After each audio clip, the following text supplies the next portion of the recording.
Sakti. Perkenalkan dulu itu nama saya Indra Pusada Duta Kanker yang ditugaskan dari kantor untuk memberikan informasi penjuruhan ini. Nah, kegiatan kami ini dilaksanakan Bakti Wisata Ikatan Bidan Indonesia dan Yayasan Kanker Indonesia. Nah, ini adalah bagian dari beberapa waktu lalu kegiatan kami. Nah, itu kami melakukan ini sampai ke tingkat TK, Bu, TK dan PAUD karena kalau dari balita usia 5 tahun, Bu, yang nggak punya dosa tapi terjangkit juga penyakit kanker seperti itu. Nah, tahukah Ibu penyakit itu bernama kanker sakit atau kanker darah lahir? Kita lihat dulu saya. Anda kembali di provinsi yang pemirsa penyakit kanker rahim juga berkembang termasuk Indonesia hingga kini masih menjadi penyebab kematian nomor 1 dibandingkan dengan kanker. Ada dua, Bu, penyakit yang pembunuh. Pertama kanker rahim dan yang kedua kanker payudara. Karena sekarang sudah terjadi kanker payudara untuk lelaki.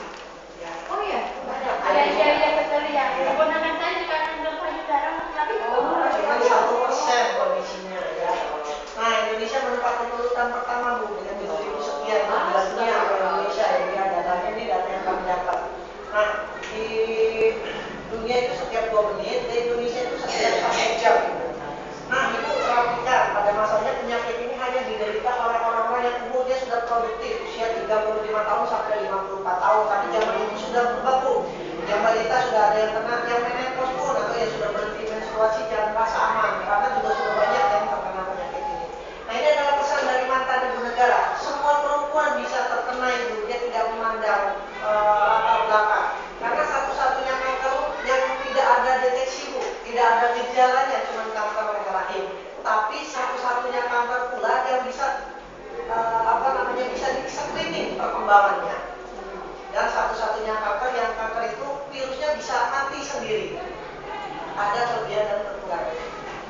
Nah, ini adalah pesan dari beliau, makanya beliau menyebut itu namanya silent killer. Tidak ada gejala untuk penyakit ini. Nah, ini adalah pesan dari ibu negara, kami melakukan ini adalah program dari beliau untuk memerangi penyakit kanker payudara dan kanker cervix. Nah, itu perhatikan ada beberapa gejala, tapi gejala ini timbul nanti stadium 2B, Bu. Di stadium 1 enggak. Yang pertama nyeri-nyeri timbul, Bu, di sini, Bu. Nyeri sekali, kalau udah terasa seperti kita kurang minum air putih. Iya, belakang. gejala awal. Gejala awal, Bu. Yang kedua, keluar bercak darah. Walaupun tidak menstruasi, darahnya nggak baik, Bu. Mulai tetes.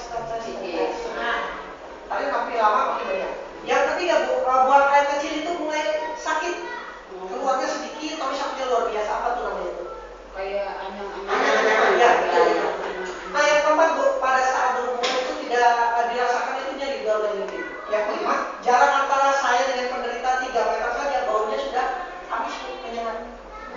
Ada 5 yang, tapi kejadiannya sih sudah masuk ke stadium 2B.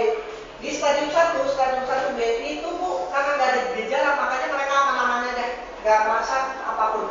Nah, tumor ganas itu apa sih? Kanker cervix itu apa sih? Sebenarnya dia merupakan tumor ganas, Bu. Bentuknya kutil, Bu. Mungkin Ibu pernah lihat kutil di kaki atau di tangan. Nah, kayak gitu, cuma dia tumbuhnya di dalam rahim. Penyakit ini disebabkan sama virus, Bu. Virus namanya HPV.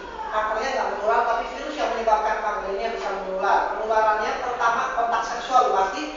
Yang kedua adalah melalui air.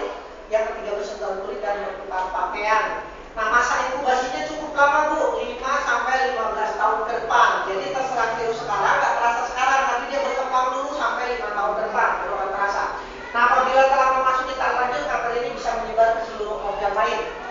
Kita ambil contoh, Bu, Ria Indrawan, dia kan kena penyakit kanker cervix juga. Tahun 2014, dia ambil itu rahimnya, sekarang dia kena kanker kelenjar getah bening di bagian leher, bagian belakang. Nah, 80% wanita bisa merasakan penyakit ini. Bu, kenapa banyak sih, Bu? Saya yakin bukannya kan nggak peduli sama organ intim, tapi mereka lebih mengedepankan rasa takut, rasa malu. Itu yang lebih dikedepankan. Nah, kita lihat tayangannya.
rahimnya sudah membusuk, udah parah ya. Ini keluarnya bukan bercak darah lagi Bu, tapi darah hitam pekat yang keluar. Nah Bunda, ini adalah gambaran rahim. Rahim kayak gitu ya sudah diangkat, ya mungkin kenal dengan EMT tipus Bu. Wajah usianya itu 80 tahun ternyata, tapi wajahnya itu 38 tahun, saking awet mudanya. Dokter pribadi dia ada, tapi dia kecolongan juga Bu. Kenapa dia begitu? Kena dia. Waktu dia ngambil ininya Bu, itu dia di Singapura. Habis 2,5 M waktu itu biaya. Nah itu ibaratkan motor, ini ada isinya Bu. Dia juga harus dirawat, dijaga kebersihannya dan kesehatannya. Ya, dia punya hak tuh untuk diperlakukan juga sebaik-baiknya. Nah, Bunda perhatikan, rumah sakit dibanding sama pasien. Beberapa waktu lalu tahun 2015 untuk kemo di RSDM saja itu perlu waktu 2 bulan Bu. Cuma buat kemo ngantrinya. Nah sekarang udah gak lagi, perlu waktu 4 bulan untuk ngantri untuk melakukan kemo di RSDM. Nah, Bunda perhatikan kesalahan resepsi orang Indonesia Bu. Yang lebih suka mementingkan organ wajah Bu dibandingkan organ reproduksi ya Bu. Di wajah lebih suka merawat wajah, di wajah kelihatan cantik Bu, kelihatan muda, pakai bedak ya Bu ya, pakai lipstick, malam ditempelin pakai masker gitu ya Bu ya. Nah rambut Ibu yang udah keriting bagus-bagus sudah wangi pengen dilurusin, yang udah lurus pengen dikeritingin, kan perlu biaya banyak Ibu. Ibu resah dan gelisah, pusing kalau jerawat tumbuh 2 di pipi, nyari obat kesalahan.